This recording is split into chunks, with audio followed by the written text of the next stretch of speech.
الرحمن علم القرآن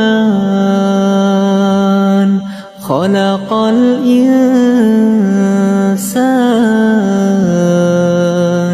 علمه البيان الشمس والقمر بحسبان والنجم والشجر يسجدان والسماء رفعها ووضع الميزان ألا تطغوا في الميزان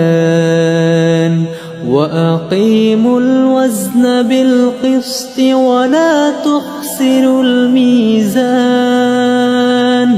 والأرض وضعها للأنام فيها فاكهة والنخل ذات الأكمام والحب ذو العصف والريحان فبأي آلاء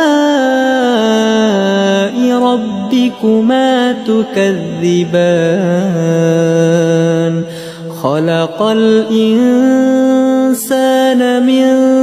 صلصال كالفخار وخلق الجان من مارج من نار فبأي آلاء ربكما تكذبان رب المشرقين ورب المغربين فبأي آلاء ربكما تكذبان